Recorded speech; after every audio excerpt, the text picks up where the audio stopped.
আজকে এমন একটা রেসিপি শেয়ার করব যেটা কিনা আপনাদের ওয়েট লুজ করতে সাহায্য তো করবেই, যারা কিনা ওয়েট গেইন করতে চান তাদের জন্য কিন্তু এটা একটা বেস্ট হেলদি স্ন্যাক্স হতে পারে। এছাড়াও এই খাবারটা আপনাদের অনেকক্ষণ পর্যন্ত পেটটা ভরা রাখবে এবং এটা যেহেতু একটা হেলদি খাবার তাই আপনারা আপনাদের পুষ্টির জন্য কিন্তু এটা খেতে পারেন। দিন প্রায় শেষ, এখন অনেকেই বলবেন আম কোথায় পাবো, কিন্তু যারা আমার মতো আমবিলাসী আছেন তারা কিন্তু রেসিপিটা অবশ্যই ট্রাই করতে পারেন। তার জন্য 1 কাপ দুধ আর 1/3 কাপ পরিমাণ ওটস দিয়ে দিলাম। দুধটা নর্মাল টেম্পারেচারে রাখা ছিল, সেই নর্মাল টেম্পারেচারে রাখা দুধের মধ্যেই আমি ওটসটা দিয়ে দিলাম। আর এই তো এখন আমি এটাকে চুলায় নিয়ে জাস্ট 2-3 মিনিটের জন্য একটু জাল করে নিব, জাস্ট ওটসটা নরম হওয়া পর্যন্ত।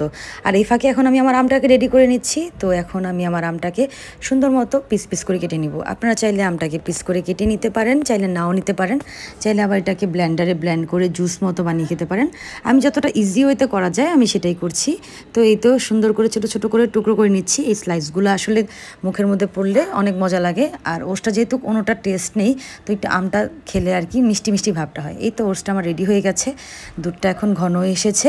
এখন আমি ওটসটাকে চুলা থেকে নামিয়ে নিব। যেহেতু এই পর্যায়ে হলেই আপনারা কিন্তু ওটসটাকে চুলা থেকে নামিয়ে নিতে পারেন। দেখছেন কি পরিমাণ ঠিক হয়ে গেছে। আর আমি একটু দুধের স্বর খেতে পছন্দ করি, যার কারণে ওটসটা একটু বেশি ঘন হবে। তো এই তো আমার আমগুলোকেও পিস পিস করে নেওয়া শেষ। এখন আমি এই ওটসগুলোকে সুন্দর মতো আমের উপর ঢেলে দিব। চাইলে আপনাদের মধ্যে খেজুর, কলা, আপনাদের পছন্দ মতো বাদাম সব কিছু অ্যাড করতে পারেন। কিন্তু আমি খাবারটাকে বেশি ভেজাল করছি না, যত সহজে দেখানো যায় আমি সেটাই করছি। খাবারটা এত বেশি সোজা, মানে এর থেকে সোজা ওটসম্যান মনে হয় পৃথিবীতে নাই। এরকম সহজ টিপস অ্যান্ড ট্রিক্স পেতে চাইলে অবশ্যই ভিডিওটি like, comment, share, follow, subscribe দিয়ে আমাদের পাশেই থাকবেন। Thanks for watching.